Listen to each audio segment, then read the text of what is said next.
गुरुर्ब्रह्मा गुरुविष्णुः गुरुर्देवो महेश्वरः गुरुसाक्षात् परब्रह्म तस्मै श्री गुरवे नमः।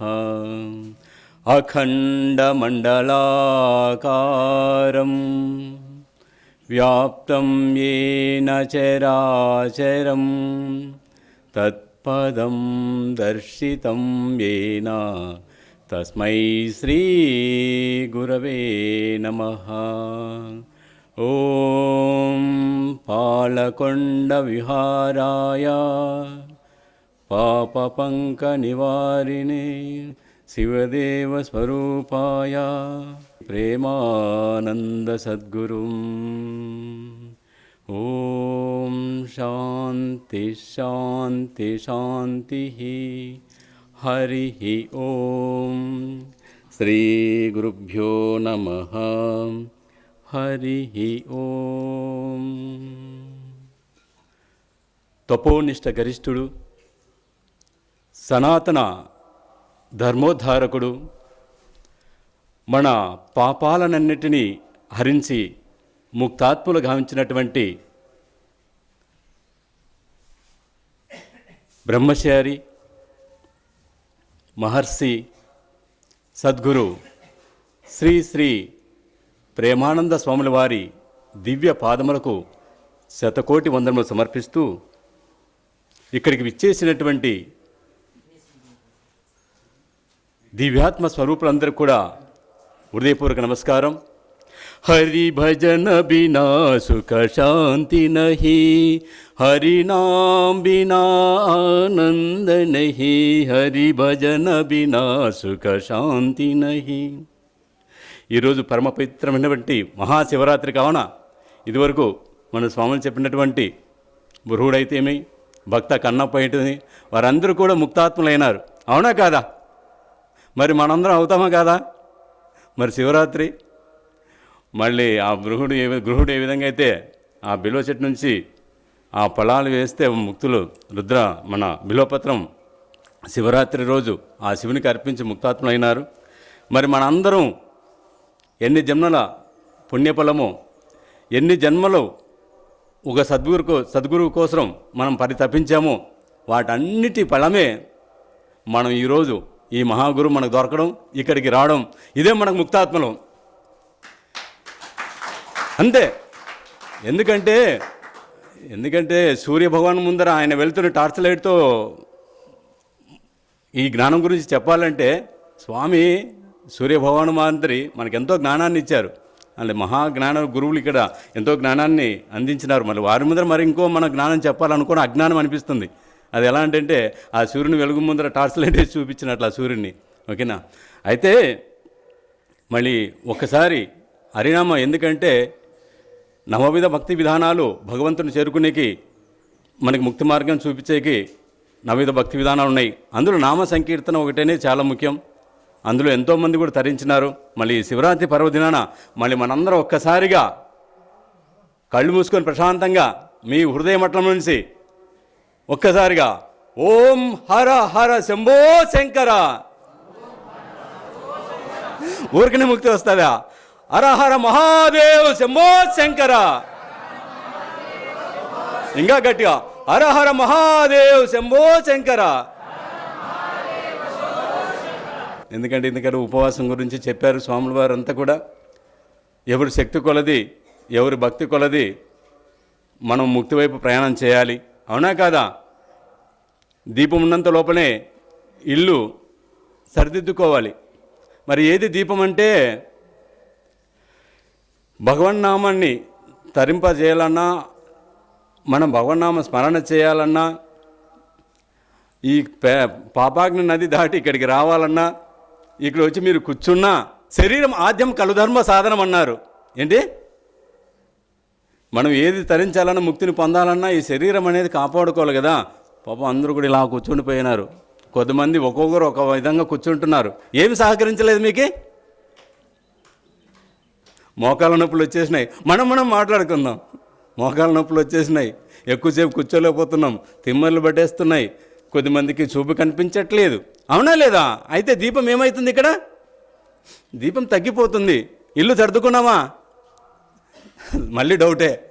ఆల్రెడీ ఇక్కడ రావడమే మనం సర్దుకున్నట్లే. చూడండి, ఆల్రెడీ ఎప్పుడైతే మనం ఇక్కడికి వచ్చి ఉన్నామో, ప్రేమానంద స్వామి దివ్య పాదాలు మనకు దొరికినాయో ఆ రోజే మనం ముక్తాతులం. సత్సంగత్వే నిసంగత్వం, నిసంగత్వే నిర్మోహత్వం, నిర్మోహత్వే నిశ్చలతత్వ, నిశ్చలతత్వే జీవన్ ముక్తి అన్నారు శంకరాచార్యుల వారు. అవునా లేదా? చక్కటి సత్సంగం దొరికింది. ఈ సత్సంగంకి దొరకాలంటే స్వామి గారి గురించి ఎన్నోసార్లు నా గురించి నేను చెప్పుకున్నప్పుడు, స్వామి గారి గురించి నేను ఎక్కడ విన్నానంటే మీకు గతంలో కూడా నేను చెప్పి ఉన్నాను.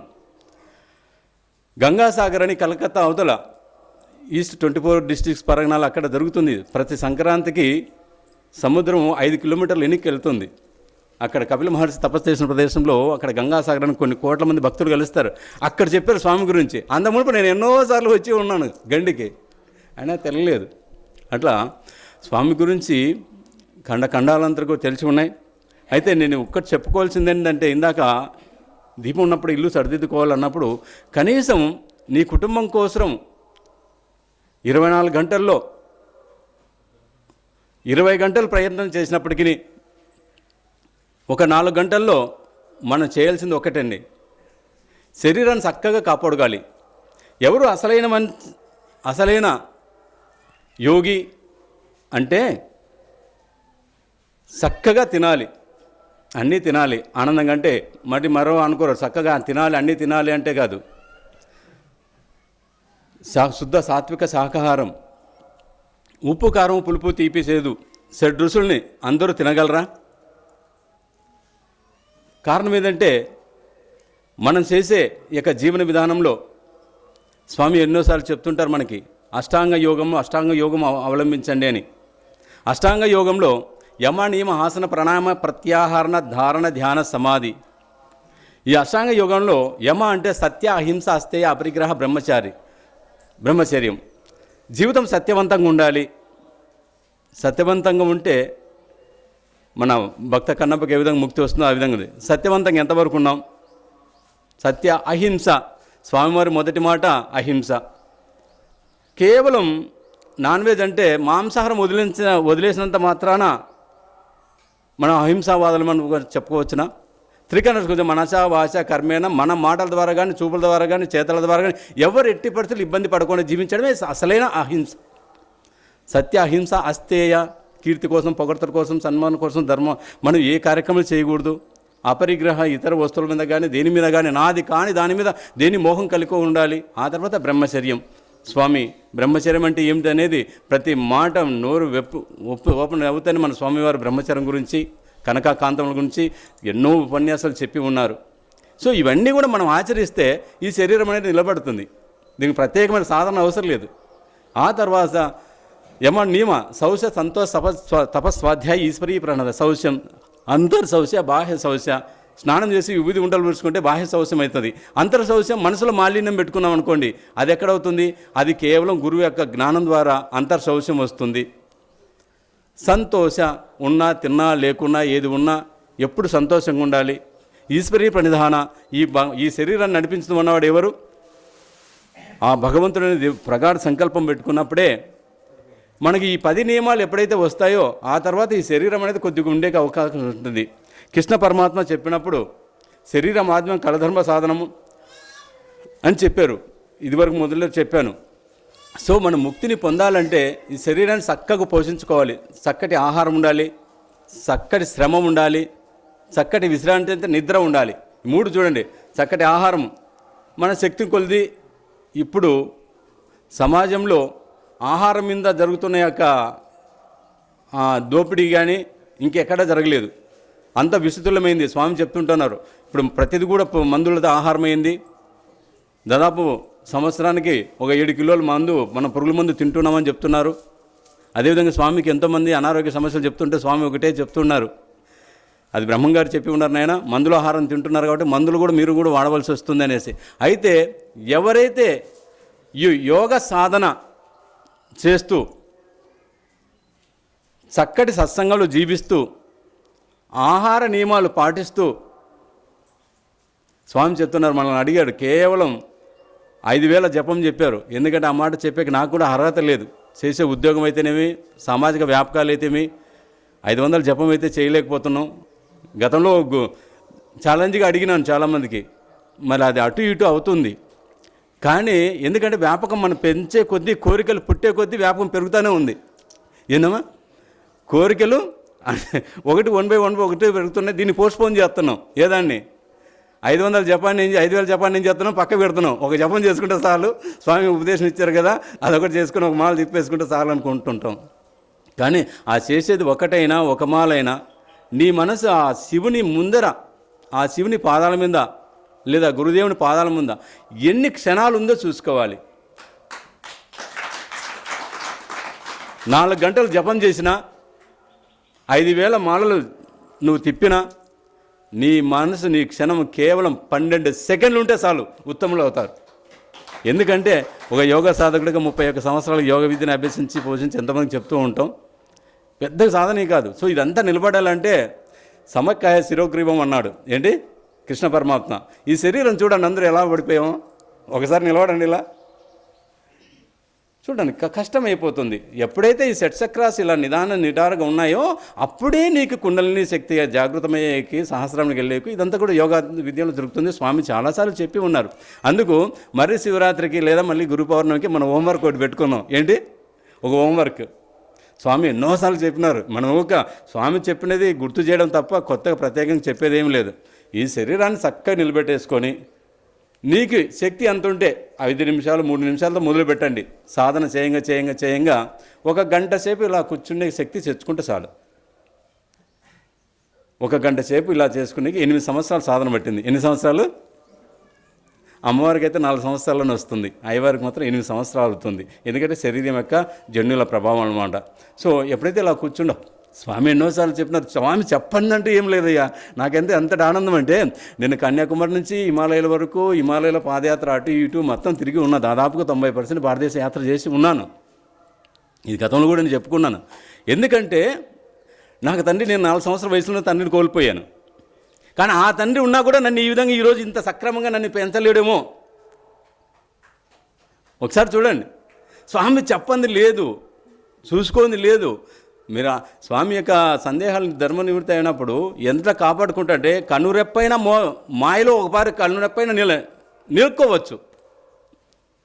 అంటే ఆ గుడ్డుని కాపాడంలో చంటి పిల్లనైనా తల్లి మర్చిపోయి ఒకసారి ఆయన మర్చిపోవచ్చును. కానీ గురుదేవుని పాదాల మీద ఎప్పుడైతే మనము శరణాగతి, ఈ శిరస్సు ఉంచి, తండ్రి నీవు తప్ప నాకు ఎవ్వరూ లేరు అని ఎప్పుడైతే ఈ శిరస్సును పొంది ఉంచినామో, అన్ని విధాలు కాపాడుకుంటూ వస్తున్నారంటే గొప్ప చెప్పడం కాదు, కానీ అంతా ఆయన తానే అయిపోయాడు.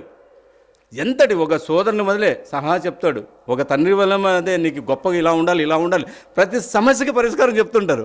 నాకు ఎక్కడ ఆనందం అనిపిస్తుందంటే, కింద ఒకరు వాళ్ళ సమస్యలు అది అడుగుతుంటే, వాళ్ళు అడగరాని సమస్యలు మనకు తెలుసు. అయినప్పటికీ స్వామి దగ్గర చెప్పుకుంటేనే వాడికి ఏమవుతుంది చెప్పండి? పరిష్కారం అవుతుంది. ఇంతమంది వస్తున్నాం ఇక్కడికి, లేకపోతే వస్తామా చెప్పండి? ఇప్పుడంతా బిజినెస్, ఆధ్యాత్మిక బిజినెస్, గురువులు బిజినెస్ అయిపోయిందంతా. ఓకే, ఏమిస్తే నాకేమొస్తే నేనేమిస్తా, ఈ విధంగా అవుతుంది.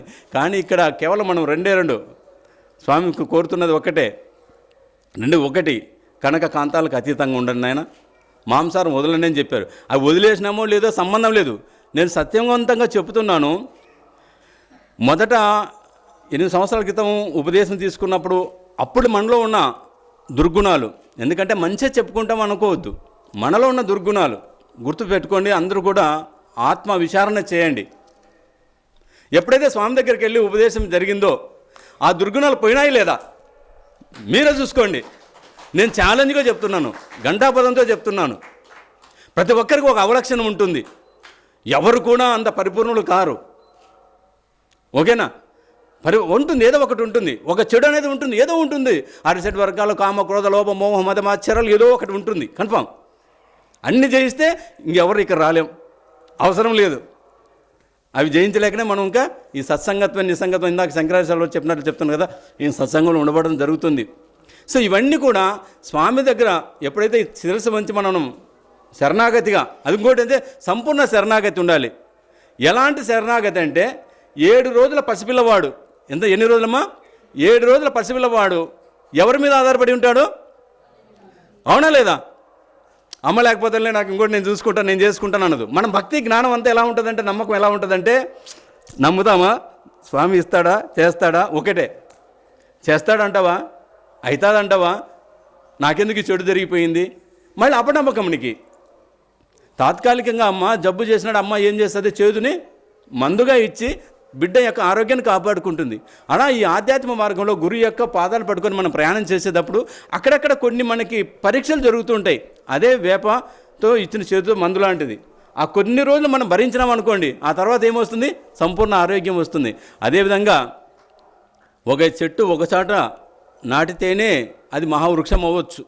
పళ్ళు ఫలాలు ఆ భూమిని సారాన్ని బట్టి నువ్వు చూసుకునే దాన్ని బట్టి ఉంటుంది.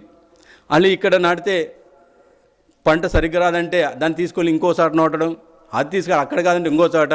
ఇప్పుడు ఎందుకంటే మొత్తం సెల్లే మన జ్ఞానం అయిపోయింది, వాట్సాపే మన జ్ఞానం అయిపోయింది. దాంట్లో వచ్చే మాటలు ఉపన్యాసాలు ఎట్లా ఉన్నాయంటే ఆచరించే తక్కువ, చెప్పేది ఎక్కువ. అపనమ్మకాలు ఎక్కువ అయిపోతున్నాయి. గురువులు మారుస్తున్నారు, దేవుణ్ణి మారుస్తున్నారు, గురుపీఠాలు మారుస్తున్నారు, ఆశ్రమాలు మారుస్తున్నారు. ఎందుకంటే గత 18 సంవత్సరాల నుంచి యోగ విద్యలో మేము చూస్తున్నాం కొన్ని వేల మందిని. ఇక్కడ చేయవలసిన అవసరం లేదు. ఎందుకంటే మేము ఆ గురువు యొక్క పాదాలు నమ్ముకున్నాక మా యొక్క జీవన విధానం, జీవిత విధానం, ఆలోచన విధానం ఎంత సంపూర్ణంగా మారిందో ఆ యొక్క ఫలాన్ని నేను అనుభవిస్తున్నాను. కాబట్టి మీరు కూడా ఎటువంటి సందేహం లేకుండా సంపూర్ణ శరణాగతులై మీ శరీరం కోసం చక్కగా కాపాడుకుంటూ మెయిన్ దీన్ని కాపాడుకోవాలి. ఎందుకంటే నేను యోగ విద్యలోకి వెళ్తాను మళ్ళీ లాస్ట్కి వచ్చేదలకే. నా విద్య ఏంటంటే సాధన, సత్సంగం, సేవ. సాధన అంటే శరీరం కొంచెం చక్కటి ప్రాణాయం చేసుకోవాలి. మీ అందరికి తెలుసు, ఇది 2వ శివరాత్రి. నేను ఒక శివరాత్రికి పాముకాడుతో పూర్తిగా నేను వెంటిలేటర్లో 3 రోజులు ఉండిపోయాను, వెళ్ళిపోయాను. స్వామి మళ్ళీ పిలిపించుకొని నాకు తీసుకొచ్చి ఈ 2వ జన్మ ఇచ్చారు. ఇది మాత్రం 100% నేను చెప్పాల్సిన అవసరం లేదు. ఆ రోజు నా ప్రాణాయామం చాలా కాపాడింది. ప్రాణాయామం చేసుకున్న ప్రాణాయామం అనేది ఎంత కాపాడిందంటే ఆ వెంటిలేటర్లో 20% బీట్ పోయినప్పుడు నా కళ్ళతో నేను చూశాను. అది నేను చేసుకున్న దాదాపుగా 30 సంవత్సరాల యోగ సాధననే. అందుకు ఏ సాధన అనేది ఏది ఊరికనే పోదమ్మా. భగవన్నామ స్మరణ అయితే ఏమి, యోగా, ఆసన, ప్రాణాయామం. ఇందాక ఎవరు చెప్తున్నారు ఆసనాలు వేయాలి, ప్రాణాయామం చేయాలని చెప్తున్నారు. ఈ ప్రాణాయామం చక్కగా కాపాడుతుంది శరీరాన్ని. ఒళ్ళు నొప్పులు, జొల్లు నొప్పులు అన్నీ పోతాయి, మనసు ప్రశాంతం అవుతుంది. ఎందుకంటే గురుదేవుడు యొక్క సత్సంగము నేను చెప్పాను, మొదటి మాట సత్సంగం చెప్పా. సత్సంగం మనం వారం వారం ఇక్కడ రాలేకపోయినప్పటికీ ఈ భౌతిక కార్యక్రమాలు అయితేనేమి, దూరం అయితేనేమి, సంసారం అయితేనేమి, ఇప్పుడు మన యూట్యూబ్ ఛానల్లో ఉంది. యూట్యూబ్ ఛానల్ ఆల్రెడీ అందరికీ ఉంది. స్వామివారి దివ్య ఉపన్యాసాలు బోల్డ్ ఉన్నాయి. మనం ఏది కావాలంటే అది 1 గంట సేపు ఇంటే చాలు, సత్సంగం అయిపోయినట్లే, గండికి వచ్చినట్లనే. ఓకేనా? చక్కటి సత్సంగం ఉండాలి. సత్సంగం ఎప్పుడైతే నిస్సంగత్వం పోతుంది, చెడు దూరంగా వెళ్ళిపోతుంది, నిస్సంగత్వంతో నిర్మోహత్వం, ఈ వ్యాపకాలు, మోహాలన్నీ కూడా స్వామి చెప్పితే మాత్రం 100% అవుతాయి. నేను చెప్పాను కదా, ఇదివరకు చెప్పిన దుర్గుణాలన్నీ కూడా పక్కకి వెళ్ళిపోతాయండి. ఎందుకంటే నేను మా శిష్యులను మా శిష్యులు అంటే అహంకారం అనిపిస్తుంది. మా యోగా వాళ్ళకి కొద్దిమంది స్వామి దగ్గర తీసుకెళ్ళి వచ్చాము. 2 మాల వేయించారు. ఎందుకంటే స్వామి యొక్క మహిమలు చెప్పుకున్నాం, అవకాశం దొరికింది. వాళ్ళు ఇక్కడ వేసుకున్నారు. స్వామి ఇందాక చెప్పినట్లు స్వామి మొదట మనతో ఏం ప్రమాణం చేస్తారు? మధుమాంసాలు వదలండి. వదిలారా లేదా? యోగ జీవితంలోకి వచ్చి 12 సంవత్సరాలు యోగ చేస్తున్నప్పటికీ దొంగగా అక్కడక్కడ ఈ 2 అలవాట్లు ఉన్నాయి.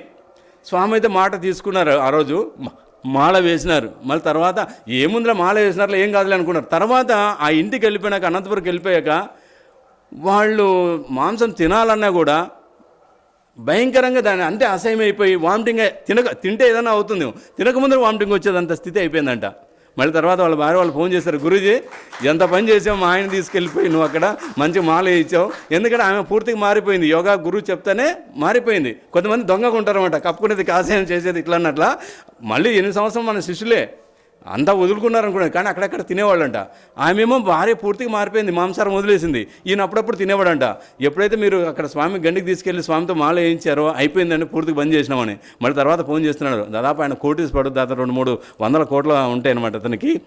మా ఫ్రెండు అండ్ శిష్యుడు అనమాట. తర్వాత చెప్పాడు ఎంత స్వామి పవర్ ఉంది, ఎంత స్వామి పవర్ ఉందండి. ఏమి నేను ఆ రోజు వేసినాడు కదా తీయేస్తాను అనుకున్నాడు, మాల తీయలేకపోతున్నారు. సో మీరు ఆ మాల వేయడం అంటే ఏదో చాలా సింపుల్ అనుకున్నారు. ఆ మాల వెనకాల స్వామి యొక్క తపశ్శక్తి ఎంతో ఉందండి. ఎందుకంటే ఆ చేతులు తపస్సు చేసిన శక్తులతో మనకి వేస్తున్నారంటే మన మాలిన్యాలు అయిపోతాయి.